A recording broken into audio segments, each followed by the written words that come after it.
En fait, c'est aussi des passerelles métiers. On passe du recrutement au commercial, on devient gestionnaire de l'agence, on peut être responsable de secteur. Là, j'ai en tête un directeur des opérations qui a commencé quasiment en stage chez Synergie. On a un taux de départ suite période d'essai qui est beaucoup plus bas, autour de 23-24%. Il y a quand même quelque chose qui est hyper puissant, c'est on est un peu une espèce de vaisseau d'orientation. À chaque fois, ça me fait rire quand je vois des gens courir avec des plats chauds. Tu pourrais le poser par terre en fait. Aujourd'hui, il y a beaucoup de grands groupes qui envoient leurs collaborateurs dans des startups pour apprendre des méthodes agiles, sous forme de stage. Bienvenue Jonathan, bienvenue à toi. Comment Merci. tu vas? Ça va très bien. Bientôt fête, la fin d'année, c'est cool. Ouais, bientôt un peu de repos. On espère. On espère un petit peu. En tout cas, bientôt une nouvelle année qui Ouais. commence. Du coup, tu es DRH de chez Synergie. Tu es peut-être multicasquette. Ouais. Tu Alors, mettrais officiellement, quoi je suis comme nom, directeur développement RH. Ok. Et c'est vrai que depuis quelque temps, j'ai un intérim généraliste, notamment sur les fonctions support. Ouais. Donc, plus l'animation un peu au quotidien, on va dire, de la RSE. Mais c'est plus des casquettes supplémentaires, on va dire, que mon poste officiel. Ok. Très bien. Donc chez Synergie, est-ce que tu peux nous en dire un peu plus sur toi, sur Synergie? Ouais, bon, Synergie, déjà, c'est un groupe d'expertise RH, service aux entreprises. Donc, c'est un groupe de travail temporaire, en fait. On fait beaucoup d'intérim, mais aussi du conseil en formation, de tout ce qui va être aussi du placement, CDD, de la chasse de tête, c'est notamment sur l'exécutif, de l'accompagnement de C-level. Voilà, donc pas mal d'activités. Et moi, je m'occupe principalement donc, de la partie permanente.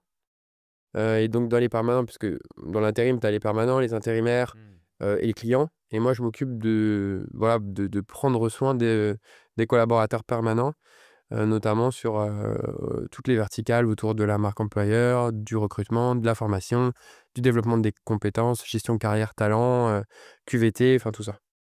Ok, très clair. Et en quelques chiffres, Synergie? En quelques chiffres, c'est à peu près réparti sur 19 pays. On sort un peu plus de 3 milliards de chiffre d'affaires. C'est 150 000 intérimaires placés par an. Et c'est environ 5 000 collaborateurs sur le monde. Assez gros. Ouais, c'est assez gros, ouais. C'est assez gros. Trop bien. Le sujet du jour, c'est comment rendre un métier sexy. Ouais. C'est un gros enjeu que tu peux avoir justement dans le monde de l'intérim. Mmh. C'est pas toujours là où les gens se disent, bon, bah, en fait, je rêve d'être intérimaire. C'est clair. Mais il y a quand même beaucoup d'avantages. Il y a aussi des choses qui peuvent avoir des désavantages. Donc, comment on rend ce métier sexy? Ça va être notre sujet du jour. Déjà, est-ce que tu peux nous exposer un peu les constats que tu vois, toi, sur le métier de l'intérim? Mmh. Bah, c'est marrant parce que dès le début là, tu vois, tu as fait une espèce de contraction. Alors, Ouais. je vais pas dire un amalgame, mais une contraction, tu as dit, tu vois, c'est pas forcément le métier où on rêve d'être intérimaire. Or, Ouais. ce qui est intéressant, c'est que c'est l'image qu'on a quand on travaille dans l'intérim. Mais on n'est pas des intérimaires. Mmh. Nous, on est des permanents qui travaillons dans un groupe d'intérim. On travaille pour les intérimaires. C'est-à-dire qu'on délègue des personnes qui sont en intérim. Et ce sont aussi nos salariés, donc on doit s'en occuper. Mais pour le coup, là, nous, ce qu'on aussi cherche à faire, c'est certes à faire venir des intérimaires. Ça, c'est notre partie plutôt marketing extérieur qui est un peu Mmh. notre logique de B2B aussi. Voilà. Et par contre, on a toute cette partie permanente, donc tout ce back-office qui travaille dans les agences, qui vont chercher des intérimaires, qui travaillent dans les sièges, dans les fonctions supérieures, et qui, eux, sont ce qu'on appelle les permanents chez nous. Et c'est eux qu'on va essayer de chercher à séduire plus parce que justement, à chaque fois qu'on dit on travaille dans l'intérim, on a l'impression qu'on est intérimaire. Ah, ok, je Et, comprends. et tu vois, et dans l'inconscient collectif, c'est souvent ça. C'est assez peu connu finalement, ou alors tu connais parce que tu as fait de l'intérim. Et c'est tout ce travail d'évangélisation qu'on essaye de faire en se disant, c'est comme quand finalement on se dit, ah ouais, chez McDo, il y a des informaticiens. Tu vois, c'est pas tu vois, c'est pas le premier truc qui te vient à l'esprit. Donc, voilà, nous, on essaye de rendre, alors sexy, ouais, c'est le mot, cet univers-là qui effectivement n'est pas un chemin de destination, quelque chose où tu vas par vocation, on va dire, dans un Mmh. premier temps. Et ça, tu le vois, toi, aujourd'hui, les enjeux que tu as, c'est, tu as du mal à attirer des talents, comment ça se matérialise, justement, dans un secteur qui est, peu sexy ou en tout cas où on n'a pas forcément idée d'aller à l'initial? dans les faits, d'un point de vue recrutement? Bah, ouais, déjà au niveau des annonces, enfin, tu vois, moi je viens du retail de base. Ouais. Sur une annonce, quand tu postes une annonce, bah, tu as en moyenne, peut-être une centaine ou, on va dire 120 candidatures par annonce. Quand tu postes, des annonces de chargés de recrutement et en fonction des villes, dans l'intérim, c'est-à-dire que pour travailler en agence d'intérim, bah, en moyenne, tu tournes autour de 15 candidatures, tu vois? Mmh. Parce que c'est pas, voilà, c'est pas forcément, le truc auquel tu penses en premier. Et au-delà de ça, je pense aussi que, on se représente pas à quel point le métier il est riche, à quel point il est puissant parce que, bah, quand tu es chargé de recrutement, il y a plein de choses que tu vois, plein de métiers auxquels tu t'apprends, tu vois? C'est très varié et ça se sait pas parce que ça peu de monde le market, en fait, Ouais, finalement. ouais, ouais. Oui, c'est ça et au final, c'est cet employer value proposition, c'est, concrètement quelles sont, bah, les choses que tu vas apprendre dans ton métier, dans ce secteur-là qui est hyper riche, qu'il faut faire véhiculer, faire briller Mmh. pour, bah, faire briller justement cette marque employeur de Synergie. Ça, tu vois, les actions aujourd'hui, quelles sont les actions que tu veux mettre en place ou que tu as déjà mis en place pour, justement aller vers cette quête de faire briller, le monde de l'intérim? Bah, en général, enfin, je trouve que quand tu dois, rendre un secteur sexy, je pense que c'était le cas de la distribution il y a 10 ans, la restauration en a 20, tu vois? Clairement, ouais. Il faut, c'est un peu la technique des petits pas. C'est-à-dire, c'est pas du jour au lendemain, tu vas faire un buzz de fou et on va se dire: «Bien, tout le monde vont tous travailler dans l'intérim», tu vois? C'est pas l'idée. L'idée, c'est déjà, de faire connaître et d'évangéliser petit à petit. Tu vois, chez nous, par exemple, heu, la plupart de nos collaborateurs, ils ont, peut-être plus de 10 ans d'ancienneté. Donc ça veut dire qu'il y a une vraie, loyauté, une vraie fidélité, un vrai attachement, Mmh. à l'enseigne, enfin à la marque et en plus, bah, ils ont, tous, beaucoup eu de mobilité interne. C'est-à-dire qu'il y en a beaucoup qui ont commencé, en alternance, qui sont aujourd'hui directeurs d'agence, tu vois? Mmh. Donc en fait, c'est aussi des passerelles métiers. On passe du recrutement, au commercial, on devient, gestionnaire de l'agence, on peut être responsable de secteur. Tu vois, j'ai en tête un directeur des opérations, qui a commencé, quasiment en stage, chez Synergie, il y a 35 ans. Donc en fait, si tu veux, c'est des histoires qu'il faut raconter, je pense, c'est un peu, une des stratégies qu'on utilise, pour en tout cas, attirer et rendre sexy le métier. C'est aussi faire pour les collaborateurs, parce que je pense que quand tu fais pour les collaborateurs, bah, après, ils prennent la parole, ils le disent, ils disent qu'ils sont contents dans leur job et nous, quand tu regardes la page LinkedIn de Synergie ou, en tout cas on va dire les initiatives des agences sur plein de sujets, tu vois? Je regardais Noël, je regardais Halloween avant. En fait, ils sont bourrés de bonnes initiatives, de bonnes prises de risques, même des choses, plutôt bien quali, tu vois? Et il suffit un peu aussi d'harmoniser, un peu de donner un peu de, on va dire, de corps, global à tout ça. Je pense que ça, c'est une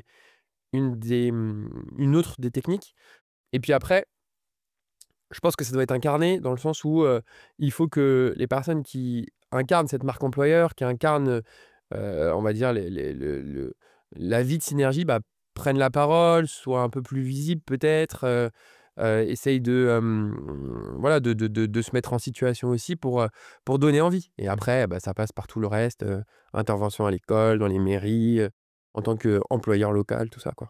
Mais c'est vrai que c'est pas facile parce que tu as plein de secteurs, tu vois, tu les as cités, la restauration, même la banque aujourd'hui, c'est très compliqué. On peut le voir avec, bah, Société Générale, BNP, ils ont du mal à maintenant attirer les jeunes Mmh. parce que, bah, c'est compliqué de montrer l'envers du décor. On se dit: «Bon, bah, en fait, travailler en banque, avant, c'était bien» entre guillemets en termes de statut. Maintenant, on veut beaucoup moins. Donc il y a aussi les attentes qui changent ou même les idéaux, en tout cas sociétaux, où on se dit: «Bah, en fait, c'est pas très intéressant, en tout cas, c'est pas là où on veut aller». Alors que, bah, il y a plein d'avantages, il y a plein de choses cachées qui sont hyper pertinents, où il y a plein de gens qui sont très heureux dedans. Exactement et je trouve qu'il y a aussi un intérêt à travailler, en tout cas, dans ce milieu de l'intérim parce que ou en tout cas de l'expertisage, parce qu'il y a quand même quelque chose qui est hyper puissant, c'est on est un peu une espèce de vaisseau d'orientation. Ouais. C'est-à-dire que quand tu sais pas ce que tu veux faire quelque part, tu viens travailler comme chargé de recrutement en agence d'intérim ou alors tu viens travailler comme assistant d'agence ou alors responsable d'agence et en fait, ce qui se passe, c'est que tu vas être en contact avec un tas de clients, un tas de métiers différents parce que tu dois aller, déléguer des intérimaires. Donc tu vas passer de l'aéro, au BTP, en passant par le tertiaire, en passant par l'industrie, la maroquinerie, tu vois? Des choses qui sont, quand même assez larges et qui recouvrent un certain nombre de métiers et tu vas, les toucher du doigt, les comprendre, essayer d'en te renseigner. Tu vas te créer un réseau aussi parce que tes clients, finalement, bah, c'est des clients, bah, ça peut être des grands comptes, donc des grandes entreprises, mais ça peut être aussi des PME, ça peut être des DRH, ça peut être des personnes des achats et tout ça, en fait, tu te tisses petit à petit à un gros réseau et tu te fais une sorte de vision du monde du travail qui est assez, finalement 360. Et c'est hyper intéressant, je trouve, quand tu es jeune de venir, dans ce type de métier parce que tu peux, toucher à tout et te dire: «Bah, en fait, finalement, ma vocation, ça se trouve, c'est de partir chez un des clients et faire le métier qui m'a proposé de recruter», par exemple, tu vois? Ouais. Et je trouve que tu l'incarnes super bien, justement cette volonté d'exprimer cette marque employeur et Mmh. cetera. Est-ce que tu peux m'en dire un peu plus sur, pourquoi tu as choisi de te mettre ce défi-là, tu vois? De se dire: «Bon, bah, en fait, je vais aider le monde de l'intérim et à briller». Bon, c'est un peu prétentieux, là, pour le coup, je pense que je vais pas réussir forcément à le faire briller, mais disons que, quand je suis parti du retail, tu vois? Ouais. Moi, grosso modo, je viens du terrain. Vraiment, j'ai fait 10 ans de restauration, mais en tant que serveur, en tant que barman, tu vois? Je viens du carrelage, comme on dit et c'est des métiers qui sont très concrets, c'est des métiers qui sont rudes, tu vois? Avec beaucoup, très attachants. Et quand je suis passé côté RH, moi, ce qui m'intéressait, c'est d'avoir une action concrète, sur les métiers voilà, qu'on laisse un peu de côté, finalement, tu vois? Ouais, qu'on oublie, ouais. Voilà, alors que pour autant, c'est presque 75 de la population active, hein, faut Mmh. pas oublier que, employés, ouvriers, c'est quand même, c'est pas les cadres qui représentent le plus de la population active, tu vois? Et ce que j'ai trouvé hyper intéressant quand je suis sorti du retail pour aller dans l'intérim, c'est que déjà, je suis dans les ressources humaines, donc je me suis dit: «Quitte à aller dans les ressources humaines, autant se confronter à des experts de ton métier». C'est-à-dire, tu es tout le temps challengé parce que finalement, quelque part, ils savent faire ton métier puisqu'ils le font au quotidien. Donc tu vois, quand tu recrutes pour un recruteur, c'est très challengeant, tu vois? Et d'un autre côté, il y a aussi autre chose qui est hyper intéressant, mais il faut être un peu schizo dans un sens, c'est que, heu, tu es tricéphale. C'est-à-dire que tu dois penser client, tu dois penser intérimaire, tu dois penser permanent, tu dois penser CDI intérimaire, donc même limite quadri et en fait, tout ce que tu produis ou tout ce que tu imagines, il faut que tu penses que ça puisse avoir une espèce de porosité sur tes trois quatre populations. Et d'autant plus, ce qui est hyper intéressant aussi, c'est que c'est un ROI qui est assez concret finalement, puisque quand, une ressource, en agence, elle produit quelque chose, Mmh. bah, elle produit une part du chiffre d'affaires. Ouais. Et donc quand tu mets en place un certain nombre d'actions, ce qui est difficile en RH, c'est de KPIser les choses et c'est de les héroïser. Et là, tu arrives facilement à te dire: «Bah, j'ai économisé tant de millions parce que j'ai fait diminuer de tant de points, le turnover» ou ce genre de choses. Et c'est très concret.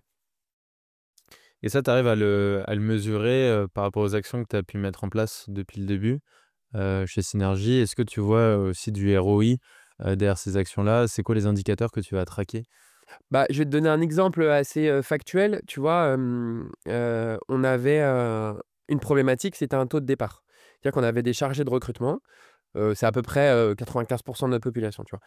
Chargés de recrutement qui partaient pendant la période d'essai, donc Ouais. pendant les 3 premiers mois, enfin voilà, on va dire, à hauteur de 31-32, ce qui est quand même assez fort, tu Ouais. vois? Et on s'est beaucoup interrogé sur, ce qu'on pouvait mettre en place et tout ça. Et évidemment, bah, ce qui est venu, dans les premiers temps, c'est, bah, soigner le onboarding, tu vois? Et plutôt que faire un onboarding très digitalisé, très à distance, on a fait quelque chose qui est autour de nos valeurs, c'est-à-dire plus dans la proximité et on a créé un séminaire d'intégration où, on va dire dans les premières semaines de l'arrivée, bah, on mélange tous les collaborateurs de France et de Navarre, c'est-à-dire qui viennent, nous, de toute la France, tu vois? Également les fonctions support, donc Mmh. tous les sièges et en fait, on passe, 1 semaine ensemble où on apprend, bah, la culture, l'histoire de la boîte, mais également, bah, notre modèle commercial, enfin tous ces sujets-là et également l'utilisation des outils et on s'est rendu compte en fait que depuis là, on l'a mis en place depuis, à peu près, ça fait 8 mois qu'il est en run, on a déjà formé à peu près 200, enfin on a déjà intégré, 200 personnes. On a un taux de départ, suite période d'essai qui est extrêmement, enfin extrêmement non, qui est beaucoup plus bas. On est autour de, si je dis pas de bêtises, on est autour de 23-24. OK. OK, Donc OK. tu vois, on a réussi quasiment à Mmh. descendre de 10 points, rien qu'en agissant sur ce levier-là. Alors ça veut pas dire qu'après ils sont meilleurs, hein, c'est pas Mmh. ça présage pas de ça, mais en tout cas, tu vois, petit pas quoi. C'est une action qui permet de réduire ça et derrière le ROI, bah, il est fort parce que quand tu réduis de 10 points ça, bah, c'est d'autant plus de gens que tu as pas à recruter derrière, que tu as pas à reformer, ton temps de de non efficacité, il est beaucoup moins grand. Tu épuises pas tes équipes, tu vois? Mmh. Ça, c'est un peu lié. Et du coup, ouais, pour, rendre attractif un métier ou une fonction, hem, j'ai l'impression qu'il y a 2 leviers, on va dire. Il y a vraiment le socle de la fonction, les avantages et le réel à l'intérieur de l'entreprise et après, on va dire l'externe, comment on va le communiquer le véhiculer. Mmh. Est-ce que, sur, déjà la 1re étape, tu vois des leviers ou des choses que vous avez pu mettre en place? Tu vois que de repenser la fonction ou pas du tout, hein? Parce que ça se trouve elle est très bien, comme elle est. Alors si, alors c'est pas forcément repenser la fonction, mais en tout cas, on essaye justement sur tous les métiers de les redéfinir leurs contours et leurs lignes, notamment pour, essayer de proposer aux collaborateurs. On est en train de créer une espèce de, alors c'est pas très innovant, mais on essaie de créer une espèce de carte un peu, tu vois, à la manière des navigateurs ou alors des pirates de l'espace, tu vois? Où Mmh. tu voyages à travers les planètes ou alors à travers des îles qui sont des métiers Ouais. et pour emprunter, tu vois, pour aller vers tel chemin, tu dois, acquérir telle compétence et en fait, on essaye de proposer à nos collaborateurs une sorte de cartographie des métiers qui leur permet de se dire: «Bah, en fait, moi, quand je rentre comme assistant d'agence, voilà l'ensemble de mes possibles». Que ce soit dans le réseau, enfin en agence ou que ce soit dans les fonctions support. Donc ça, tu vois, c'est des petites choses concrètes qui améliorent, bah, la projection quand tu rentres dans une entreprise. C'est intéressant de savoir que peut-être à 10 ans, bah, tu as plein de parcours Ouais, de potentiels, tu vois? possibilités, de chemins, accessibles. Donc ça, c'est un peu c'est pas repenser les métiers en eux-mêmes, mais en tout cas, c'est réfléchir à, on va dire le côté un peu, systémique du poste. On essaye aussi de développer, les expertises, tu vois? Par exemple, on sait qu'on a du marché, enfin des parts de marché à aller chercher dans le BTP. Bah, on se professionnalise sur cette, filière-là, tu vois? Pareil pour l'industrie, pareil pour l'aéro où on est déjà très, très bon, mais tu vois? On essaye aussi de verticaliser et donner des vraies expertises qui derrière développent aussi l'employabilité. Parce Mmh. que quand tu deviens un expert de pointe dans l'aéro ou dans les choses comme ça, bah, tu peux derrière, être chassé, tu vois? Enfin, il y a ces sujets-là. Ouais, et puis après, il y a des tas de choses, que tu mets en qu'on essaie de mettre en place, mais OK. Et sur le deuxième levier, donc tout ce qui va être, communication, donc là, ça va être un aspect, assez marketing au final. mmh. Est-ce que, tu as déjà expérimenté des choses qui ont marché, d'autres qui ont aussi moins bien marché, des choses que tu aimerais mettre en place? Ouais, alors du coup, là, on travaille ce qui est hyper intéressant aussi dans le milieu de l'intérim, c'est que la marque employeur, c'est très lié à ton marketing, de boîte. Ouais. Pourquoi? Parce Mmh. que, le marketing, ça sert à quoi? Ça sert à attirer des clients et à comment dire? À faire véhiculer des bonnes informations sur ton produit qui le rendent attractif, tu vois? Et bah, nous, notre produit, mine de rien, bah, ce sont des intérimaires et donc le fait de marketer des intérimaires, bah, c'est de la marque employeur, parce que Mmh. c'est de l'humain. Mmh. Donc on travaille beaucoup, beaucoup, beaucoup en synergie, je fais le Sans oui, mot voilà, commun. c'est ça, c'est facile à faire, avec, le marketing et du coup, du coup, c'est hyper intéressant parce qu'on a des budgets aussi assez larges, finalement, assez communs, mais on a également beaucoup d'outils qu'on essaie de mettre en commun et par exemple, tu vois, là, on vient de sortir, une pub télé, alors télé, plutôt, chaîne du câble, heu, où, on a joué sur le principe de trouver quelqu'un, tu vois? Avec, des espèces de scènes de la vie quotidienne, genre typiquement, tu vois, quand tu regardes une série, par exemple et que tu trouves, le personnage de la fin, tu vois? Ou le cliffhanger qui va arriver, là, tu vois, le mec, il fait: «Ah, trouvé» et tout et nous, on l'a on fait ces petites scénettes et on les déplace après dans la vie de l'agence en se disant: «Ah, trouvé, le, soudeur, mécanicien», tu vois? Ce genre de choses. Un Donc peu on gamifier le exactement, OK. avec un côté un peu cinéma, tu vois? Et on a lancé cette pub et ça marche plutôt bien et donc nous, à l'intérieur, après, on joue, on essaie de décliner ça, au niveau de l'agence, au niveau, des métiers, pour essayer de le communiquer à l'extérieur.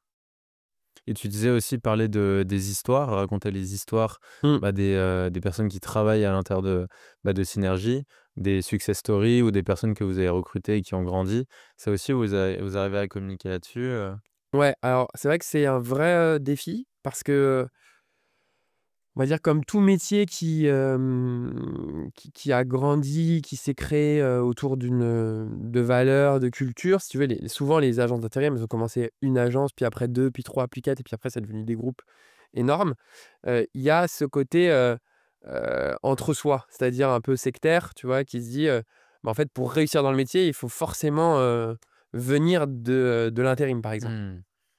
Et c'est très faux, finalement, parce que, d'abord, on se rend compte qu'il y a énormément de porosité dans le transfert de compétences. Tu vois, tu prends, quelqu'un qui est chargé de recrutement, il doit avoir le sens du service client, il doit savoir, utiliser des outils, il doit savoir, parler à l'humain pour aller chercher, des compétences derrière pour positionner les intérimaires, mais il doit également être, tu vois, beaucoup dans la proximité avec ses clients, il doit être dans le sens du contact, il doit être dans la capacité à gérer des incivilités, enfin, tu vois, ce genre de choses aussi. Et finalement, c'est des compétences que tu retrouves dans le milieu de la distribution, dans le milieu de la restauration, dans le milieu du service. Et donc tu peux, tu vois, créer ça. Et donc on a eu l'idée de créer des petites séquences vidéo, ça a sorti pendant longtemps, qui s'appellent, «Avant j'étais».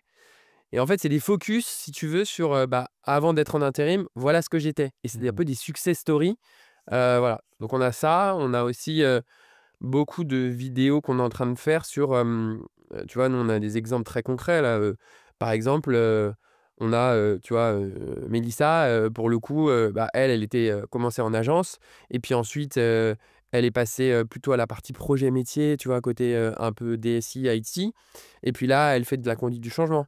Tu vois, j'ai Sophie, dans mon équipe qui était, hem, au niveau des agents chargés de recrutement, qui est passée en partie projet, qui maintenant est chargée de recrutement pour, les fonctions, support et la centralisation, tu vois?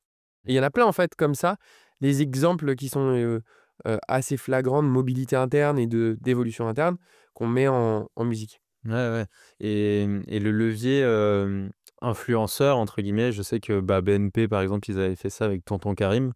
D'avoir des personnes qui représentent donc dans leur cas, c'était plutôt les jeunes, où tonton Karim, il a un peu ce côté jeune avec, la Yes. casquette à l'envers, le sweat à capuche, avec la DRH, monde, de BNP. Je trouvais ça vraiment, vraiment bien mis en scène, et du coup, il y a le côté un peu interview où on explique, justement les avantages, de BNP, dans ce cadre-là, et ça crée un peu du lien avec le persona, type. Est-ce que ça, c'est des choses que vous avez songé à mettre en place, le côté influence, ou peut-être que ça marche pas du tout, dans le métier d'intérim? Alors, ouais, alors pas avec tonton parce que pour le coup, en Ouais. plus je le connais bien, on était ensemble il y a 2-3 jours, sur un truc OK. un peu délire. Hem, non, en fait, nous, on a la chance, d'être, sponsor officiel du FC Nantes depuis, X temps, une vingtaine d'années, donc les fameux Canaries. Bon, et je sais qu'on n'est pas tout le temps hyper bien classé, en tout cas, voilà, et on est aussi recruteur officiel du top 14. Et donc en fait, on a des valeurs, assez proches, en termes de sportivité, enfin, non, voilà, tu vois? Il y a des valeurs qui sont assez similaires entre, notre métier et puis, le sport. Bon, tu pourrais dire ça de tous les métiers en vrai, hein, faut être honnête, hein. Mais pour le coup, c'est vrai qu'on est assez, fervent de ça, et même dans les pays, et donc on utilise beaucoup, ces échanges-là. Mmh. Notamment, là, on a fait, tu vois, des petites vidéos, genre des quiz métiers avec, les joueurs du top 14 en se disant: «Bah, voilà, si tu étais ça, qu'est-ce que tu ferais?» Avec ceux du FC Nantes en disant: «Bah, si tu devais passer un entretien de recrutement demain, qu'est-ce que tu te mettrais en avant?» Tu vois, les petits trucs un peu combini aussi, tu vois? Et ça, on l'utilise beaucoup. OK. Mais on le montre pas encore assez, ou alors on n'a pas encore assez d'audience pour que, ce soit vraiment viral, quoi, tu vois? OK, ouais, je comprends. Mais ouais, ouais, c'est des influenceurs à leur manière, en fait, finalement. Oui, oui, clairement. Bah, en soi, c'est de l'influence, Exactement. dans le sens du terme influence, clairement, et tout le vivier, toutes les personnes que vous rencontrez, justement dans ce process de recrutement dans le monde de l'intérim, en tout cas en interne. Est-ce que tu arrives à capitaliser sur ce vivier? Est-ce que tu as une stratégie d'animation de vivier, spécifique? Alors aujourd'hui, on est assez mauvais dessus. Mmh. C'est-à-dire que, bon, on a des outils qui sont pas dingues non plus, tu vois? Parce que c'est un vrai sujet ça, les outils, parce que quand tu es dans ce milieu-là, bah, tu travailles avec les Faut savoir que la population la plus importante, c'est la population des intérimaires, tu vois? On positionne à peu près 150 000 personnes par an, Ouais, c'est énorme. VS, on a en nombre de collaborateurs en France 1 600 personnes, tu vois? Donc on va dire les poids sont pas les mêmes. Donc on utilise les outils de l'intérim pour travailler, sur les permanents, tu vois? Même si on essaye, tu vois, de bricoler un peu d'autres trucs. Mais et donc c'est vrai que pour capitaliser sur notre vivier, aujourd'hui, on essaye de effectivement s'améliorer beaucoup, mais on commence à mettre en place, des logiques type, alumni, tu vois? Genre Mmh. on a sorti ça, on essaye de mettre en place, tu vois, l'entretien du vivier. Bah, d'ailleurs, tu as eu Yago Ouais, on dans parle. tes tu vois? C'est un peu son Son créneau, leitmotiv aussi et son créneau, tu vois? C'est comment on prend soin des personnes sortant. Bah, nous, on essaye un peu de bricoler, sur le côté alumni, tu vois? Nos anciens, notre communauté d'anciens, comment on arrive à leur pusher des trucs, tu vois? Un peu, c'est de la bri c'est pas encore énorme, mais ouais, ouais, ça je comprends, ouais. on s'en sort. OK. Et en termes, justement de comment tu vois le futur du recrutement avec, toute cette partie outillage, IA, intelligence artificielle? Est-ce que toi, tu vois quelque chose que tu arrives à intégrer dans ton quotidien et dans le futur, par exemple, de Synergie? Ou est-ce que tu vois justement un décalage entre ce qui est «possible de faire» entre guillemets ou ce qui sera possible et ce qui est vraiment implémentable? Alors, nous, ce qui est hyper intéressant, je trouve, dans l'IA, c'est que, comme on est sur des métiers, beaucoup de recruteurs, hein, si tu veux, ou des Ouais. commerciaux, bah, l'IA augmente ces capacités-là, tu vois? On parle tout le temps de recruteurs augmentés, de commerciaux augmentés et bah, nous, on a la chance d'avoir un terrain de jeu suffisamment grand pour pouvoir expérimenter plein de trucs. En Mmh. plus, malgré qu'on soit un gros groupe international, on est quand même, tu vois, une certaine agilité avec la logique un peu, de PME, tu vois, au sein du grand groupe.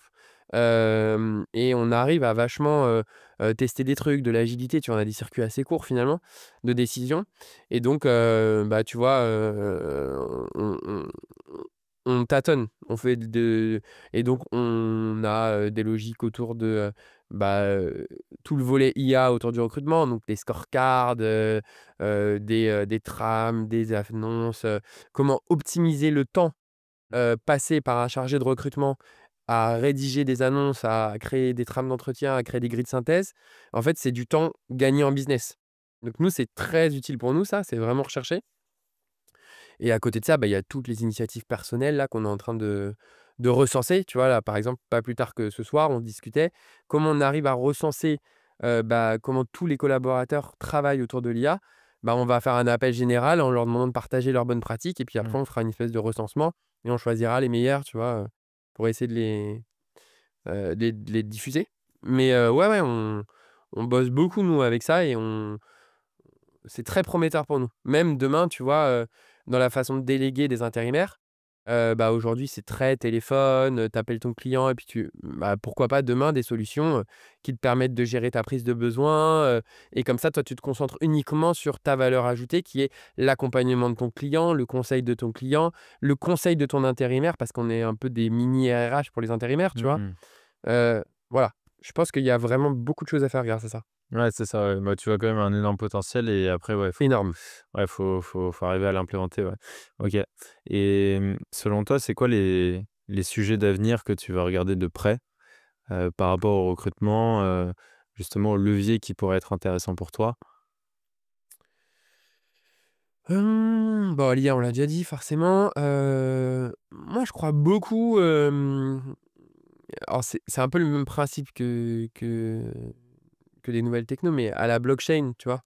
C'est-à-dire qu'en gros, hem, à ce qui fait que ça donne de la valeur à quelque chose, c'est que plusieurs personnes ont un consensus sur cette valeur et moi, je crois beaucoup que dans le recrutement bientôt, on aura cette logique de, un peu, cooptation, sur année, tu vois? Ou alors, 300 réflexion 360 et où de la même manière que quand tu achètes un produit aujourd'hui, bah, tu as, un ensemble de 3 000 utilisateurs qui mettent 4 étoiles. Bah, quand tu recrutes demain un candidat, il est étoilé par, un certain nombre d'anciens tu vois? Anciens, employeurs, anciens collègues. Alors évidemment, il faudra mesurer cette validité dans le temps, mais moi, je crois beaucoup à ce côté systémique là-dessus. Ouais, ce qui pourrait remplacer au final les prises de ref. Exactement. Parce que au final, je trouve que c'est quand même assez vrai, je trouve qu'en prise de référence, tu as quand même énormément d'infos que tu n'avais pas eu du tout en entretien. Tout à fait. Tu pourras avoir une personne qui est très pertinente en entretien et qui sait très bien se vendre, mais au final, tu fais une prise de ref, tu te rends compte que dans l'opérationnel ou ce qu'elle a mis en place, c'est pas du tout ça. Et à l'inverse, elle sait pas du tout se vendre. Et tu fais une prise de ref et tu te rends compte que bah, finalement, ça marche très bien et que ça fonctionnait bien, quoi. Ouais. Et pour autant, la prise de rêve, c'est une personne. Et donc, il suffit qu'il y ait eu une relation un peu duale, tu vois, un truc un peu compliqué. Ouais. Ça peut tout de suite te saboter, tu vois. Alors que si tu as, je sais pas moi, 7 employeurs qui t'est mis dans une plateforme, putain, lui, il est vraiment top, j'ai adoré bosser avec lui, j'aurais aimé trop le garder, mais bon, tu vois, ça s'est pas fait. Enfin, tu vois, un peu comme les recommandations LinkedIn, mais version Ouais. plus focalisée recrutement, tu vois. Bah là, ça donne un peu plus de valeur et surtout, ça permet de nuancer le propos sans te baser que sur un seul truc, tu vois. Donc moi, je crois beaucoup à ça. Je crois aussi pas mal à une logique, on va dire, data. C'est-à-dire, je pense que le recruteur de demain, ou en tout cas dans le monde du recrutement, et après ça, dans le monde RH finalement, quoi qu'il arrive, bah, il sera beaucoup dataisé, tu vois. Beaucoup d'analyse, beaucoup de réflexion. D'ailleurs, aidé par l'IA. Tu vois, on voit des dynamiques aujourd'hui comme le RecOps qui arrivent de plus en plus et arrivent de plus en plus fort dans les entreprises. Il y a même des postes qui s'ouvrent comme ça. Bah, demain, il y a des RH, tu vois, qui vont vraiment être spécialisés là-dessus. Et aussi, je crois beaucoup heu, dans tout ce qui est, on va dire, le partage de ressources. Du style, bah, tu as un collaborateur, tu fais un temps avec lui. À un moment, bah, malheureusement, il y a plus grand-chose qui est possible pour lui. Tu l'as équipé, tu lui as donné des armes, il a appris. Tu Vous vous séparez, tu vois, en bonne entente, et on laisse une porte ouverte. Et en fait, il va chercher ailleurs, ce qu'il a peut-être pas aujourd'hui, et il revient encore plus fort, encore plus expérimenté, encore plus, tu vois? Et là, aujourd'hui, on est dans une logique de salarié boomerang, mais OK. demain, c'est peut-être utopique, mais tu vois, j'imagine qu'on pourrait se partager carrément les collaborateurs avec des parcours Ouais, c'est intergroupes, tu vois. Genre, dans ton parcours talent, par exemple, tu as, bah, je dois passer, je suis chez, pas chez Monoprix, je dois passer quand même, tu vois, 8 semaines chez Carrefour, tu vois, j'en sais rien, mais, c'est fou, ouais. non, mais tu vois, Ah, ce serait ce dingue. serait intéressant d'avoir ce type de logique-là. Enfin, moi, j'aimerais bien. Ouais, bah, si tu prends, juste par le prisme du talent du candidat ou de sa carrière et bah, je trouve ça hyper pertinent, hyper intéressant d'avoir cette possibilité Mmh. de mobilité, OK, hyper inspirant, ouais. Tu l'as beaucoup avec les startups, tu vois? Mmh Aujourd'hui, mh. il y a beaucoup de grands groupes qui envoient leurs collaborateurs dans des startups pour apprendre des méthodes agiles, tu vois? Et après tu vois, sous forme de stage, tu vois? Beh, Mmh. demain, ça peut être dans d'autres entreprises pour faire, et puis tu l'as dans les réseaux, en fait, en officieux, tu vois? Tu as plein de groupes WhatsApp où ça se partage des bonnes pratiques, tu as plein de cercles finalement où on s'échange plein de tips, tu vois? Pourquoi pas demain faire carrément, 5 mois dans une entreprise, qui est concurrente à la tienne parce que, vous vous apportez mutuellement quelque chose, tu vois? Ouais, ouais, clairement. Non, franchement, ça fait sens. Je te propose de faire un petit jeu. Allez, Je t'avais parlé de petites surprises. go! Ça s'appelle le Rapid Fire Question. Ouais, C'est des petites questions très simples, tu dois choisir entre l'un ou l'autre d'accord. et il y en a une petite dizaine, même pas en plus. Il y en a 8. Allez, Est-ce que tu es prêt? je suis prêt. Plutôt, inbound recruiting ou outbound recruiting? Inbound, Plutôt manuel ou automatisé? automatisé, Plutôt soft skills ou hard skills? soft skills, Plutôt opérationnel ou stratégique? stratégique, Plutôt appel ou message? message, Plutôt hack ou méthode? hack, Plutôt rêveur ou plutôt exécutant? rêveur. Trop bien. Ça va faire pourquoi hack plutôt que méthode? Bah, parce que, je tu vois, je trouve que c'est bien les choses qui sont très organisées, très structurées, très cadrées, mais d'un autre côté, Je trouve que c'est bien d'en maîtriser les règles pour essayer heu, de les dimensionner différemment Ouais. et je trouve que pour ça, bah, il y a que le hacking, tu vois, qui permet d'un peu, penser différemment. En fait, le hacking, c'est ça, c'est essayer de passer une porte, une backdoor, tu vois? Quelque chose parce que tu peux pas, passer par la porte normale, donc tu essaies Mmh. d'aller par la fenêtre et finalement, c'est cette espèce de réflexion, tu vois, multidimensionnelle que je trouve intéressante sur tous les sujets, tu vois? Mmh. Je te trouve une anecdote, à chaque fois, ça me fait rire quand je vois des gens courir avec, des plats chauds. Tu vois, tu pourrais le poser par terre, en fait. Tu sais, tu es dans une logique, «Vite, vite, je vais le mettre sur la Ouais. table», alors qu'en fait, bah, c'est Faut ça. attendre un peu, C'est le fait de mmh. penser, enfin, moi, en tout cas, je fonctionne beaucoup comme ça. Ouais, j'aime bien aussi le côté bah, nous, on fait du growth hacking, donc c'est comment tu penses différemment pour aller chercher des effets de levier avec très peu de ressources. Donc je vois très bien ce que tu veux dire. Trop bien. Est-ce que tu as un sujet qui te vient en tête, dont tu as envie de parler? On arrive bientôt à la fin de l'épisode. Ouais. Je voulais m'assurer que tu aies, passé tous tes messages. Est-ce que tu as un message, qui te vient en tête ou des sujets? Mmh. Ouais, moi, j'aimerais parler d'un truc un peu touchy, mais tant pis, je vais en parler. Je trouve que, tu vois, il y a quand même, heu, une loi, là, qui arrive un peu sur la transparence des salaires, Ah bah, j'ai eu, tu vois? Virgile, justement sur, de Figures, Ouais. dont on en a parlé, ouais. Mais tu vois, il y a vraiment des tu vois, il y a de plus en plus de choses, tu vois, qui viennent aussi du monde des startups, hein, le fait de fixer sa propre rémunération, tu vois, tous ces mouvements-là qui sont beaucoup réalisables dans les startups, mais qui sont plus difficiles dans les gros groupes et hem et j'aimerais alors forcément, c'est pas forcément, traiter le sujet maintenant, mais ouvrir un Ça peu à ce débat et de se dire finalement comment on fait, quand on a des collaborateurs qui sont là depuis 30 ans, qui ont augmenté leur salaire en fonction, bah, on connaît le principe des NAO, hein, donc indexé sur l'inflation, hein, tu vois? Tu as des logiques, de pourcentage d'augmentation qui sont pas, non plus, faramineuses parce que tu es tenu, à une certaine «réglementation» entre guillemets. Hem, heu, du coup, quand demain, le marché il a évolué comme un dingue et que toi, ça fait 20 ans que tu es sur ton poste, que tu as évolué un petit peu en termes de salaire, mais que tu es confronté à un marché qui, pour aller chercher des talents, bah, a pris 15-20.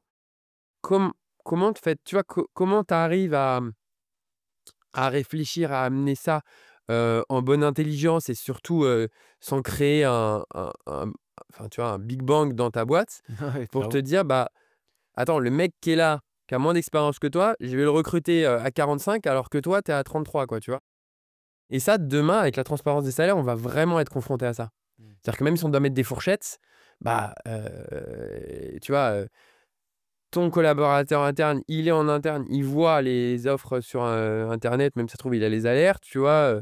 Et il se dit: «Mais attends, pourquoi lui, il va être payé ça ou ça?» Et je trouve que c'est un vrai sujet touchy aujourd'hui qu'on vient nous «imposer» entre guillemets et sur lequel il faut beaucoup qu'on réfléchisse collectivement, hem, pour le faire intelligemment, tu vois? Ouais, toi, tu le vois, c'est déjà un sujet que tu prépares, Ouais, ouais, on le prépare déjà maintenant, mais Ouais. mais tu vois, j'ai déjà eu, je pense comme beaucoup de RH, des crispations fortes en interne, quelle que soit la boîte que j'ai fait, hein, sur, «Attends, mais lui, je le recrute, il est payé plus que moi, je suis son manager», tu vois? Tu vois, mais Mmh. ça demande beaucoup de réflexion, en fait. Ouais, ouais, ouais, c'est vrai que ça va être, hyper compliqué à gérer. Je crois que ça arrive, ce qu'on disait avec Virgile, ça arrive en 2026, donc Ouais, ça a été mais encore bon, décalé. effectivement, ça se prépare, Donc mais oui, ça se prépare, longtemps en avance parce qu'il y a tous ces sujets effectivement de quelle est la politique de rémunération qu'on va avoir, en parler en interne, bien structuré, puis après pouvoir communiquer en externe. Donc c'est tout un flow, hyper long, hyper large et effectivement le sujet il est en fait, il y a pas de «feuille de route» entre guillemets, il y a pas de mode d'emploi. Ouais et puis avoir les coups des franches, tu vois? Parce que, on peut imaginer, tu vois, que quelqu'un qui va augmenter, je sais pas moi, imagine tu fais une augmentation générale pour essayer de rattraper tes minima, tu vois? Des choses comme ça, et tu es autour de, je sais pas moi, tu fais 4 d'augmentation.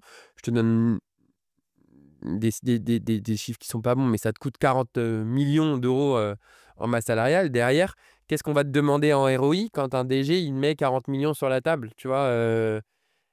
derrière, est-ce qu'il va pas y avoir, un PSE? J'en sais rien, tu vois? C'est aussi ces sujets-là et on va être contraint de réfléchir à peut-être des réflexions de rémunération massive pour quelle contrepartie aussi derrière, tu vois? Parce qu'il Mmh. faut que ta boîte, elle vive aussi, tu vois? Tu le fais pas juste parce que, comme beaucoup, on a l'impression, tu veux te gaver de bénéfices ou ce genre de choses, tu vois? Ah non, mais il C'est faut pas que comme la ça que ça boîte, elle fonctionne. tourne, hein, c'est un modèle économique, hein, il faut que ça tourne. Ah mais c'est un vrai sujet et je suis d'accord avec toi, tu vois, Virgile, on en parlait, c'est un gros sujet que plein d'entreprises faut qu'ils prennent le sujet à bras-le-corps dès maintenant, en fait. Parce qu'il y a une ce qui est expliqué qui était intéressant, c'est que c'est une sorte d'opportunité à saisir aussi maintenant, de se préparer dès maintenant Mmh. pour qu'après, lorsque ça arrive, bah, toi, tu sois clean, tu sois bien sur le marché et puis on puisse t'identifier. Et que ce soit un non-sujet, Exactement. effectivement. Donc et à l'inverse, si tu le fais pas, bah, c'est là où ça devient Ça un peu risque d'être ouais. catastrophe, hein. Ça devient plus compliqué. Trop bien, on arrive à la fin de l'épisode. J'ai deux trois dernières questions. Vas-y. La première, c'est est-ce que tu as des ressources à partager? Ressources RH, ressources, ce que tu veux, des trucs qui t'intéressent, dans la vie de tous les jours? Alors moi, je suis très peu cultivé, je lis pas beaucoup. Je vais pas te sortir là comme beaucoup là, je sais plus comment on appelle ça, la listing book là, où j'étais c'est quoi le terme là, de la plage ou, des vacances. Des ressources à partager, ouais, moi Du je contenu, ouais, que je tu regardes? bah, je regarde beaucoup de, moi je m'inspire beaucoup de ce qui est fait dans les autres métiers. Mmh. C'est-à-dire, tu vois, je vais beaucoup à des je regarde beaucoup de conférences et de webinars sur, le marketing, le commercial, tu vois? Pour voir un peu comment on peut, finalement détourner, tu vois? C'est un peu ce qui arrive maintenant, le marketing RH, il arrive là, mais finalement ça fait longtemps que ces outils-là existent, ailleurs. Donc je regarde, après citer des trucs en particulier, j'en ai pas là en tête. Après, si les ressources, moi je trouve qu'il y a beaucoup de choses qui se mettent en place, notamment dans des groupes WhatsApp, des trucs comme ça et aujourd'hui je pense qu'en tant que RH, il faut voilà, il faut se mettre là-dedans et essayer de, tu vois, de créer du réseau, créer des échanges parce qu'il y a beaucoup de bonne logique derrière ça. Ouais. Voilà, après, est-ce que j'ai des livres, des vidéos? Non, mais en soi, tu as raison, hein. Je pense que le côté même réseau, je pense que moi, j'ai jamais autant appris que de parler avec des personnes, soit qui sont arrivées à des endroits où je veux aller. Mmh. Je pense par exemple dans le sport, moi, je m'entourais que de gens qui ont fait, là, par exemple, des Ironman, là, c'est mon sujet du moment. Donc je vais chercher que les gens qui en font, des Ironman et qui sont entrepreneurs. Et Ouais. j'ai jamais autant appris, qu'en échangeant avec des personnes comme ça. Il y a une RH là qui a fait l'Ironman, Lisa de EY. Ah, j'ai Tu regarderas, elle avait fait, elle a pas alors je crois que c'est Ironman, je ne veux pas dire de bêtises, mais elle mmh, a participé à championnat du monde mmh. et elle a été Ah ouais? représenter la France, Waouh! ouais, c'est un truc de ouf. Ouais, c'est engagé quand même. OK. Ouais, tu peux lui parler, tu vois? Et en plus, je suis sûr, elle sera hyper intéressante à interviewer. Bah, c'est ma question d'après justement, c'est est-ce que tu as des personnes en tête que je pourrais interviewer? Ouais, mais tu dois les connaître, je pense, aujourd'hui, je pense que ouais, il y a moi, j'en connais plein et je vais en vexer si je les dis pas. Alors, non, mais je comme ça, Sont le intéressantes sur le futur de recrutement, sur, ce qui va arriver dans les prochaines années? bah, des gens qui pensent un peu, voilà, un peu visionnaire, un peu décalé. On parle des RH corporate, hein, Ouais, pas des prestats ou ouais. pas, tu vois, des agences et tout ça. Bah, il y a Benoît Thiep de IKEA là qui fait des Mmh. trucs, très sympas, tu as Sylvie de Métro, Virginie, Saint-Gobain, tu vois? Tout ça, c'est des personnes qui sont, hyper intéressantes. Après, je trouve que tu vois, même moi, on nous voit un peu beaucoup, tu vois? Alors qu'il Mmh. y a des nouveaux, je pense, qui sont aussi intéressants à aller chercher. Tu vois, je pense à, je sais pas moi, Corentin du parc Astérix, tu vois? OK. Ah ouais, ce serait trop drôle ça. Tu vois? Parce qu'il y a des boîtes aussi comme ça qui sont, qui font rêver, tu vois? Et tu Mmh. te dis: «Mais c'est quoi ce qu'il y a derrière?» Tu vois? Des gens qui sont peut-être Disney, Mmh. ouais, je pense qu'il y a pas mal à y faire ou alors dans des métiers un peu rudes, tu vois? La sécurité. On n'entend jamais parler des gens qui bossent, tu vois, dans, je crois que c'est Loomis, tu vois? Ceux qui font les convoyeurs de fonds, tu Mmh. vois? Moi, j'irais chercher des gens comme ça, tu vois? Ouais, Pour, ouais, c'est hyper intéressant tu vois, voir ce qui se passe dans ce métier dans RH. ce ouais, dans ce type de recrutement. Trop bien. Bah, merci à toi Jonathan, c'était trop cool. Bah, merci à toi. Merci J'ai pour ta kiffé. présence et puis, je te dis à très vite. À très vite. Ciao. Salut.